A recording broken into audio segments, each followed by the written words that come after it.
குடாப்பு என்ன சார் வச்சிருக்கீங்க?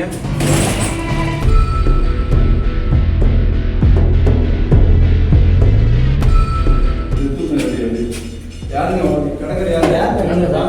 வண்டி வெளியே வச்சிருக்காங்க.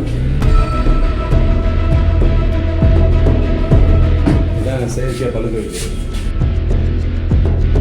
வாழைப்பழம் சுற்றி ஏன் இது இருக்கு? அந்த பக்கெட் என்ன இருக்கு பாருங்க. வண்டி இது பத்தி போட்டு தான் பழுக்க வைக்கிறது. இதை நம்ம சாமி கும்பிட பத்தி போட்டு புல்லுகளை வச்சு லாக் பண்ணிடுவாங்க. இந்த வச்சிருக்காங்களா? இது வந்து இந்த மாதிரி அளவோட இது பழுக்க வைக்கணும்.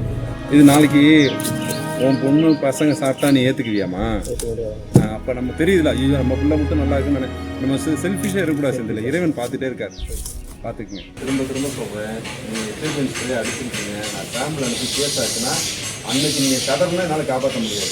இதை நான் எழுதி வச்சுருப்போம். நீங்கள் சொன்ன மாதிரி பொய்யா இருந்துச்சுன்னா ஃபைன் தான் கட்டணும். முடிவு பண்ணிக்கணும். பட்டுக்கோட்டையில் இருக்கக்கூடிய கடைகள்ல உணவு பாதுகாப்புத்துறை அதிகாரிகள் திடீர் ஆய்வு. தடை செய்யப்பட்ட புகையிலை பொருட்கள் 300 கிலோ அளவுல பறிமுதல் செய்யப்பட்டிருக்கு. செயற்கை முறையில பழுக்க வைக்கப்பட்ட பழங்களையும் அழிச்சிருக்காங்க. கடைகளுக்கு 85,000 ரூபாய் வரைக்கும் அபராதம் விதிச்சிருக்காங்க உணவு பாதுகாப்புத்துறை அதிகாரிகள். தஞ்சாவூர் மாவட்டம் பட்டுக்கோட்டையில தடை செய்யப்பட்ட குட்கா, பான் மசாலா, புகையிலை பொருட்கள் விற்பனை செய்யப்பட்டுட்டு வரதா தொடர்ந்து வந்த புகாரின் பேர்ல உணவு பாதுகாப்புத்துறை அதிகாரிகள் பட்டுக்கோட்டையில பல்வேறு கடைகள்ல சோதனை நடத்தியிருந்திருக்காங்க. பட்டுக்கோட்டை பெரிய கடை தெரு, மார்க்கெட் உள்ளிட்ட பல பகுதிகளில் இருக்கக்கூடிய மளிகை கடைகள், வெற்றிலை வியாபாரம் செய்யக்கூடிய கடைகள் உட்பட 6 கடைகள்ல இவங்க ஆய்வு செஞ்சிருக்காங்க. அப்பதான் தடை செய்யப்பட்ட புகையிலை பொருட்கள் 300 கிலோ அளவுல பறிமுதல் செய்யப்பட்டதா சொல்லப்பட்டிருக்கு. 3 கடைகளுக்கு 75,000 ரூபாய் அபராதம் விதிச்சதா கூறப்படுது. அதே மாதிரி அந்த பகுதியில் இருக்கக்கூடிய பழக்கடைகள்ல ஆய்வு செஞ்சப்போ